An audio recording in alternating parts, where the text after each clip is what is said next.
Hello, hello, hello, and welcome to the Abundant Mother Podcast. We have a very, very special guest on the podcast today. She is a motivator, an inspirer. She recently held the title of EVP for the entire Southeast for a very, very well known real estate brand. And you are going to hear all about how she got where she is, what motivates her, what inspires her, and also how she was a mentor and a very good friend of my dear mama in heaven. So this is a really special integrated episode, and we have Kate Rossi in the house with us today. Welcome, Kate. Thanks for having me, Alexa. I'm so happy to be here. It's so awesome for multiple reasons that Kate is our guest. I want to start off with explaining or having Kate explain kind of what her career was and how we landed in this moment at this point in time and how my mom is kind of connected in all of this.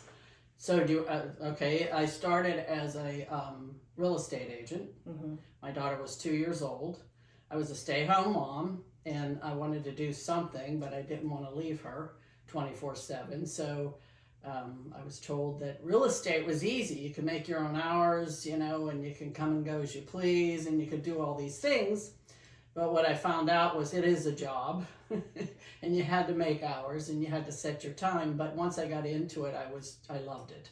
Mm. And then a large company bought us in 1984, and the rest is history. I got into management, and then from there I became a regional. Then I was a president in several states, and I met your mom in Connecticut when I was the president of Connecticut Westchester, and I loved her. She was one of the best marketing directors I think I've ever had in my career.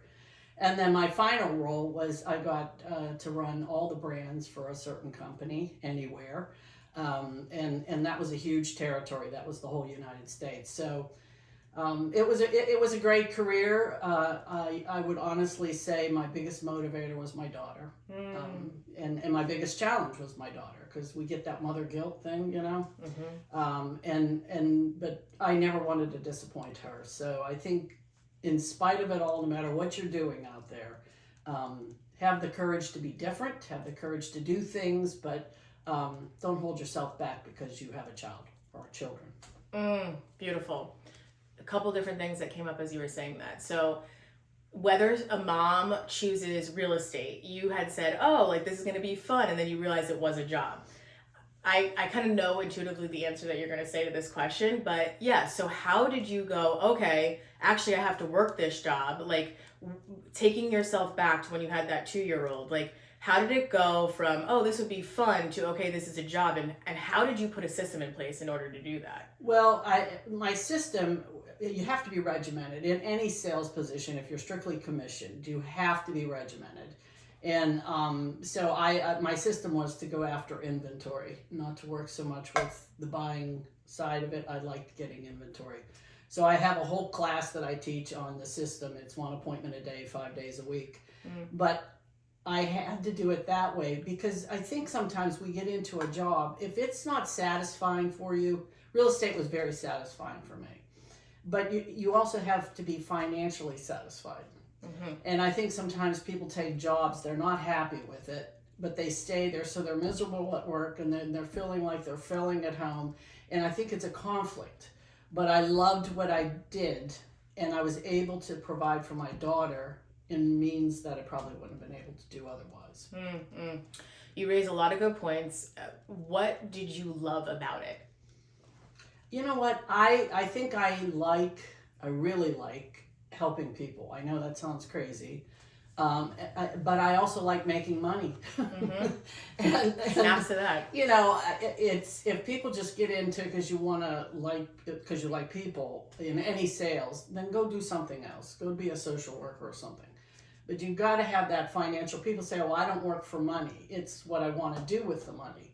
I wanted to provide a livelihood for my daughter, and so the combination of the two was winning. It was winning for me. Mm-hmm.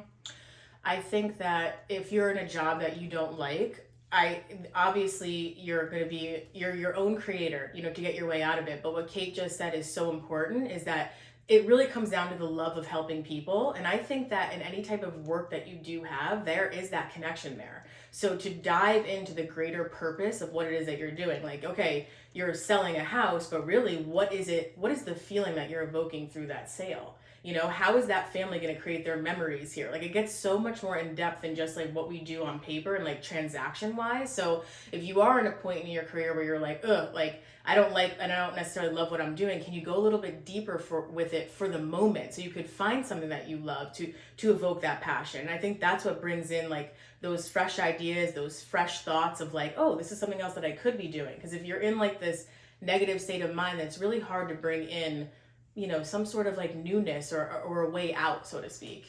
Yeah, I think helping people is important. I also know when I got into management, I knew who my client was. My client became the agent. And so I think sometimes if you know your purpose, you know, and that's why, you know, people say in your leadership skills, why did you spend so much time in the field? Why, you know, you didn't have to do that. Yes, I did, because that was my client. When I was selling, people that were buying and listing their home was my client. So it changes sometimes in the positions that you have, but you have to understand what your purpose is. If you have a purpose, you'll be able to follow your dream. If you don't know what your purpose is, if you're just working a job, you'll never achieve what you want. Such golden words. It all comes back down to the purpose. It all comes back down to your purpose. So I know how I would teach someone to find their purpose, but how would you inspire someone to find theirs? You know, when I find out about the person first, you know, I think sometimes we say this works for you. It doesn't. The same thing doesn't necessarily work for everyone, but you got to find out what makes them tick. You have to know your why. Why do you do anything? My why was that 2-year-old. She's going to be 40. Today's her birthday. She's 45 today. She's going to kill me that I said that live. But beautiful. She's still my why. She is still my why. And so my purpose was her. It was like I knew I'd never want to disappoint her. But if you have a strong why, it'll push you through the hard times and it'll make you happy during the good times.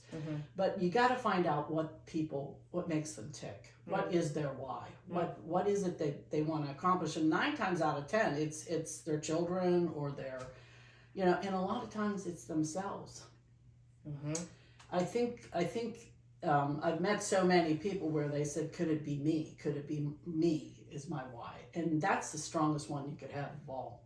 If someone told you couldn't succeed or you would never be or whatever, it's a purpose because you want to prove it to yourself. And that's a strong one. I agree. I think it's the strongest one, because when you do something for yourself, like that we teach in Abundant Moms, it's, oh, you know, this whole sentiment of like, I would die for my kids. Well, that's not really the real truth in it. Would you live for your kids? Would you drop that habit that's not serving you? Would you pick up a habit that would be serving you? Like, it all comes back down to you. You fuel yourself first before you could fuel anybody else. So I think that is the strongest motivator, is yourself, and giving yourself the credit and the opportunity to become your greatest self. I think, and I agree, Alexa, I think the hardest thing for most people is that thing between your ears. You either talk yourself into success or you talk yourself out of it. And I think if you wake up every day and say, this is going to be a great day, even if you had 10 challenges the day before. I know people say attitude and all that. You've got to, people that walk around doom and gloom, that's their life. So if you make up your mind that today's a great day, today's going to be the best day ever, it will be. Your energy is what is being attracted. So if you're walking around with the doom and gloom, or this is happening to me, you will find that in the world because you're a magnet to that. But if you're walking around with, oh, opportunity, wow, like there's something great to be seen, you will be met with that as well. So I totally get that. We talked about the mom guilt. So tell us how you were able to drop the mom guilt, put it in a drawer. What was your tactic with all of that? You know what? We were laughed before we got started. I am very regimented in time. Yes. And I think sometimes we waste time. Everybody has 24 hours in a day. And so my time, I didn't waste it. So the mom guilt, like I had 45 minutes to get to my office. if she had an event at school, I would drive back and then go back to my office. So I would fit things in, even though it bothered me that I wasn't, picking her up at the bus or whatever. My time was everything. So the mom guilt, I don't think you'll ever lose that. But my daughter told me years later, and she said, Mom, because you were so strong, you really influenced me. At the time, you think they're scarred for life, but it's your problem. It's not theirs. I was thinking of a thing That's huge. which I didn't want to send her to preschool. I was like a stay-at-home mom for the first 2 years of her life, and I was torturing that child. And everybody was at the pool. They were saying they were sending their kids to this preschool, and I'm like, they're so little. How could you do that? And they kept saying it's the best thing for them. And she was an only child, so And I remember taking her. She was like 4 years old. I finally decided, okay, I'll put her in preschool, so she had more socialization and all that good stuff. So I put her in preschool, and I couldn't leave. I sat in the parking lot for the first 3 days until from 9 to 12. I was working, but I wouldn't leave. And finally, the teacher came out to the car 3 days later, and she said, Miss Rossi, you need to go home. And I said, why? I'm not bothering anybody. And she said, you're bothering your daughter. And she never said anything to me, like, Mommy, what are you sitting in the parking lot for? But I thought to myself, geez, was I doing that for her, or was I doing it for me? And I think some moms, we create this thing in our head that they're just devastated. I mean, I used to see some kids hanging on to their mother crying, and I kind of wanted Courtney to do that, but she didn't. Don't leave me, don't leave me. But then the teacher says 5 seconds they're in the room, they're fine. Kids know how to operate us. And so I think a lot of the guilt is self-inflicted. I don't think it's really something you'll never lose it, but you got to move on with it. I totally agree. Well, that was a powerful lesson that teacher delivered to you, right? Oh. You're the mentor in many facets of life, but she mentored you in those few little words. And the hardest thing for me was to leave. Yeah. I mean, it was hard, but it was the right thing to do. It was the right thing to do. Yeah. And as you said, years down the road, your daughter knows, because that imprint of you being such a strong leader and such a strong mother, that's what gets infused into our children. And so it's like, ooh, yes, there's going to be moments of growing pains and uncomfortable moments, but really, what is the purpose of this all? The purpose of this all is for our children to fly, for our children to be thriving and successful. Yeah. And so if they saw their mom never dilute that, never give that up, and that's what's going to be ingrained in them, and that's the most important thing. That's what I really truly feel in my soul is my purpose as a mom. And I just very innocently asked my 4-year-old the other day, we were like laying in bed in the morning, and I go, Sage, what do you want to be when you grow up, for fun?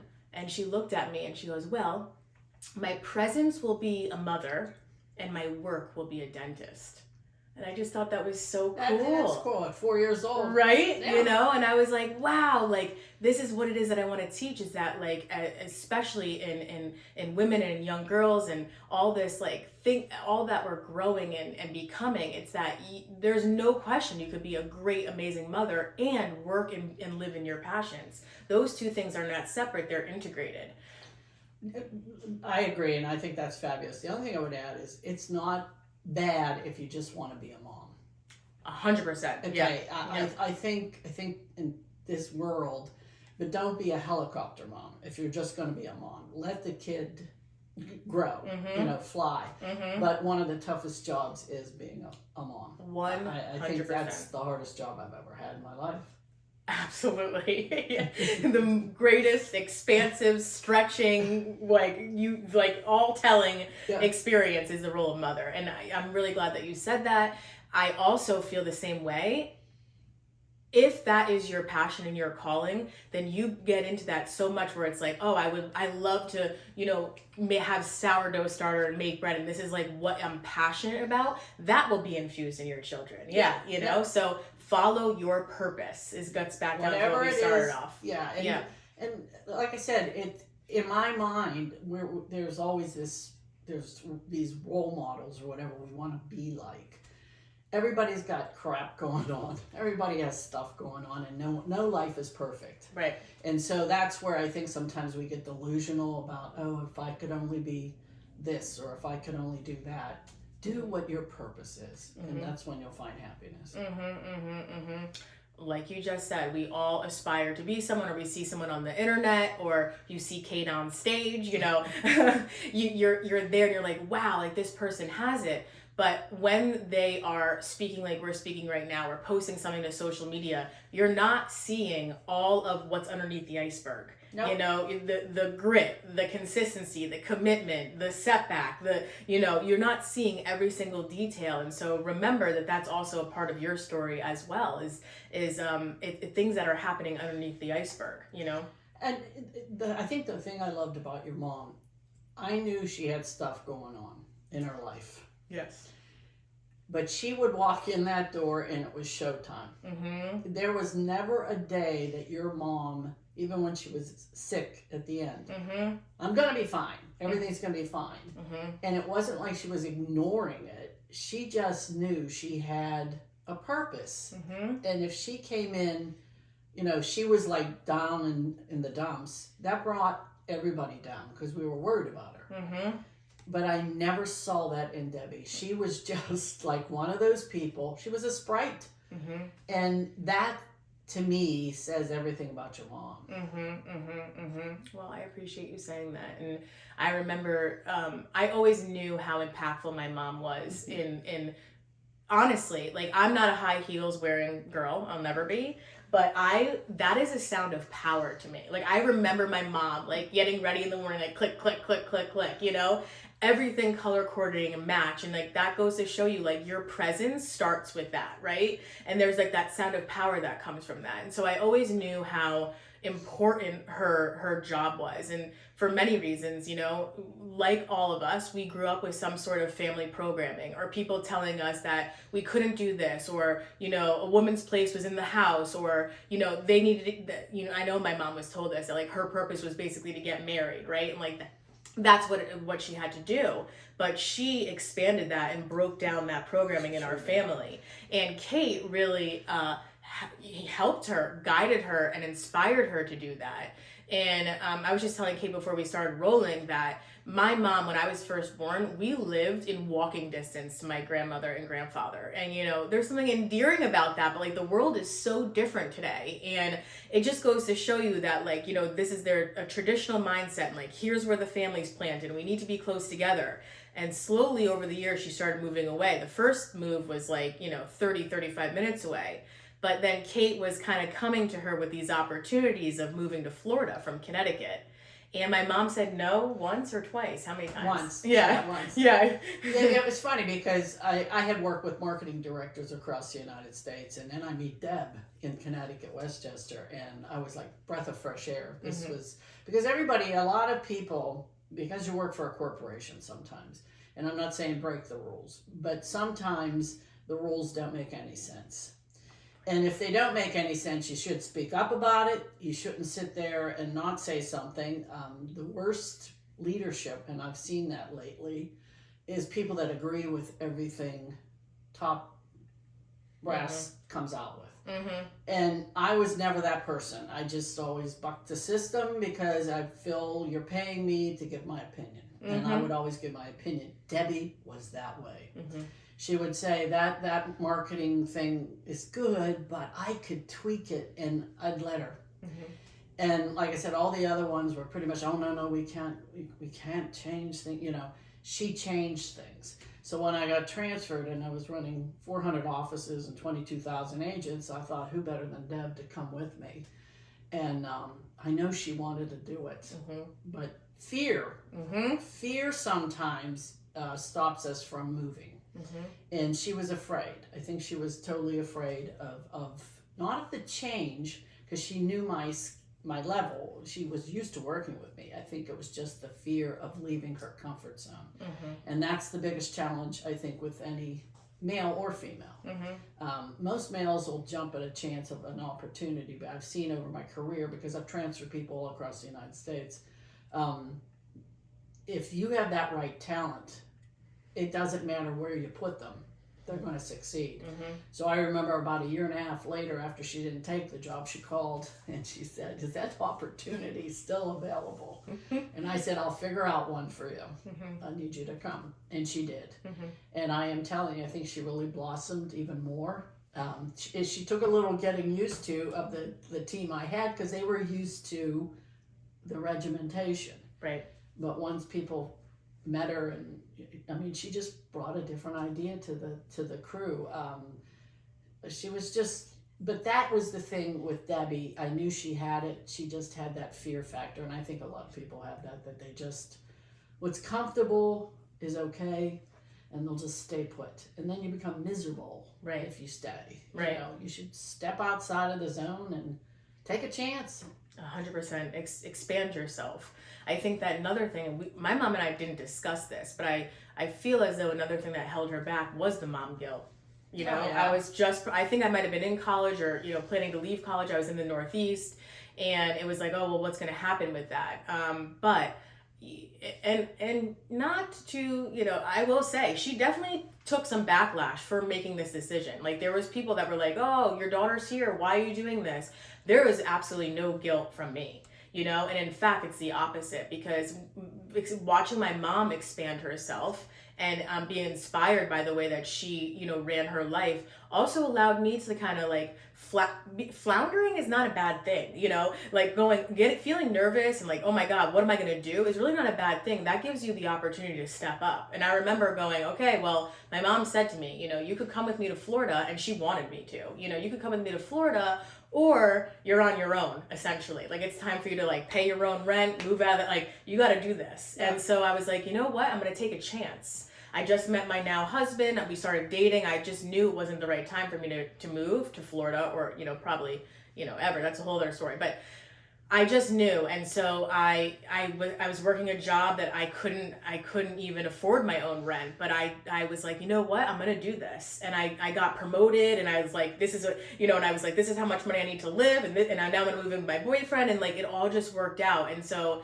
in the moment, I was like, oh, this feels a little like scary, but I was also being expanded through that choice that she made, you know, and can't play it safe, because like, then where would I be, you know? No, and that's where I think the courage to do something, we hold ourselves back. I really think so. And like I said, in the long run, everybody's got to live their life. You can't live your children's life, and they can't live your life. And I think sometimes that's what happens. You know, you live vicariously through your child instead of experiencing your own fun. Yes. Or the child is, you know, living off the parents and not experiencing their own life. So it's good to, like I said, it's hard. It's not easy. You know, you do feel sad. You feel guilt. You feel all that. When I left my daughter, I was like, oh my, she always says, people say her mother went to Denver. That was my first transfer. And she said, my mother left me. I didn't leave her, you know.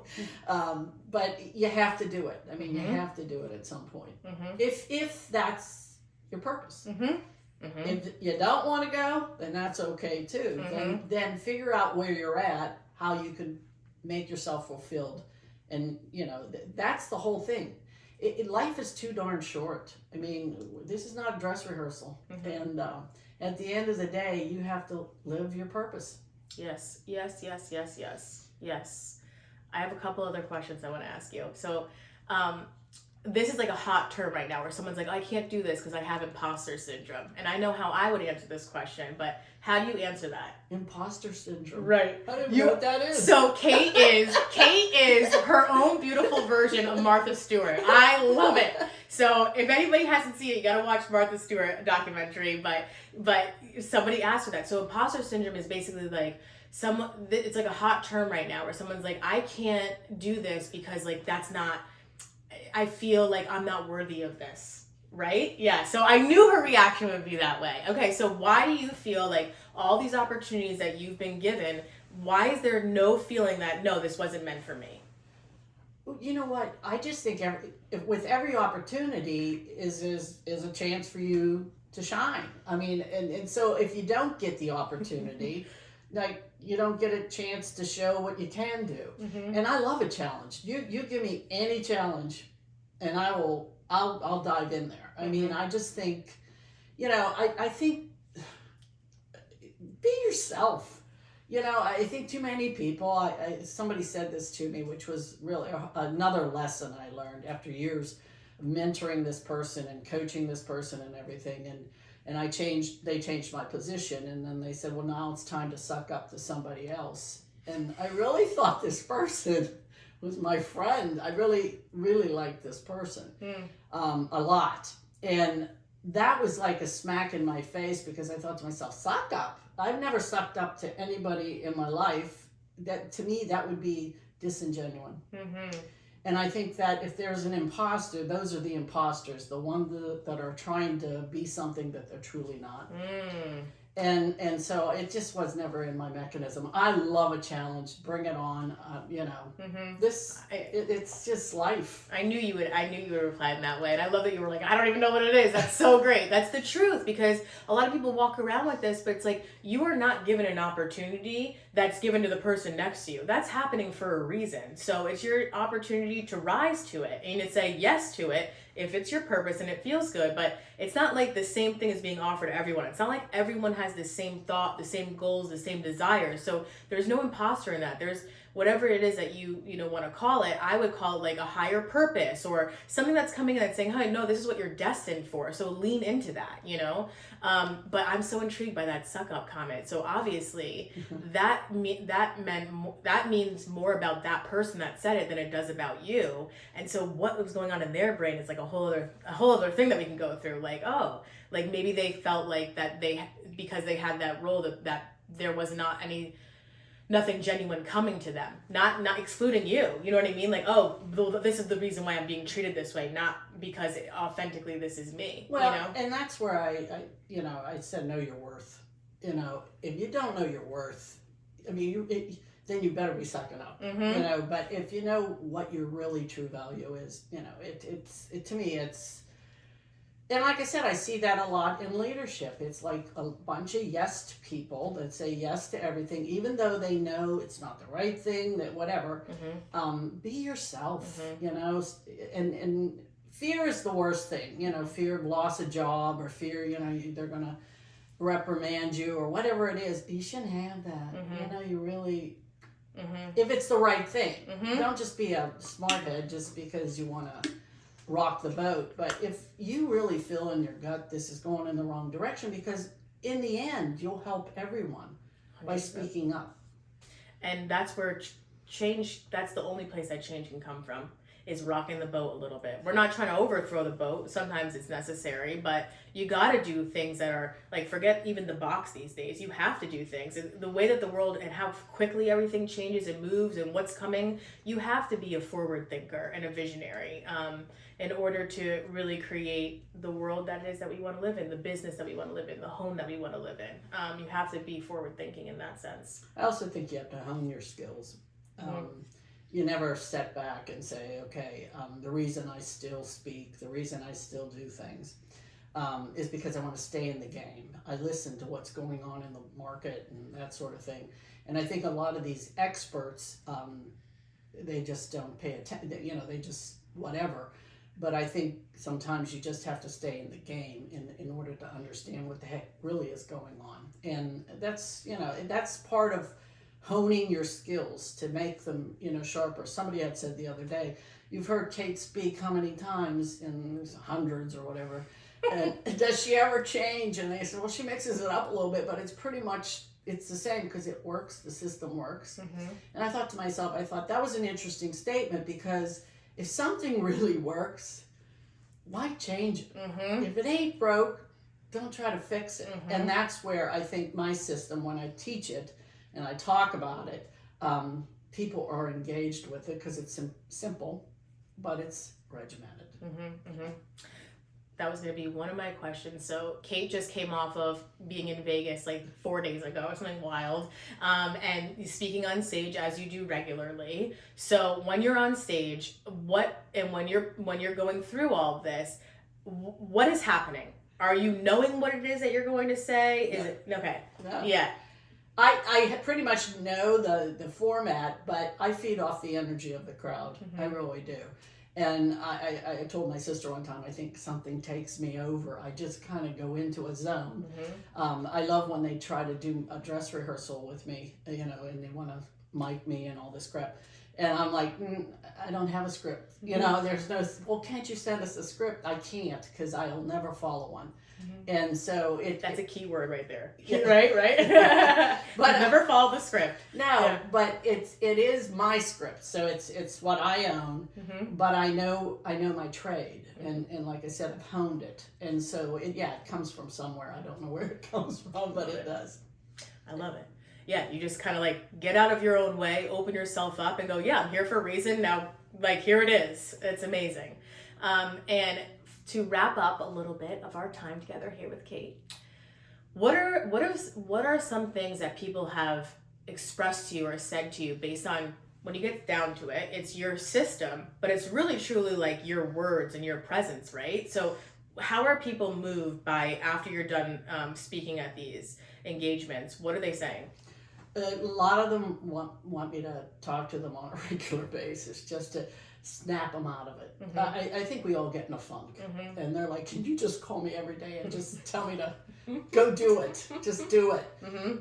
You know, a lot of people say that it changed their life, how they think, which I get it makes me very proud that I've got through to somebody. Some people get so excited, but unfortunately, if leadership doesn't carry on the system, and that's what I always say, then I meet with leadership afterwards, that you have to stay on them and ask them, did you get an appointment? You know, how can I help you with the appointment? That sort of thing.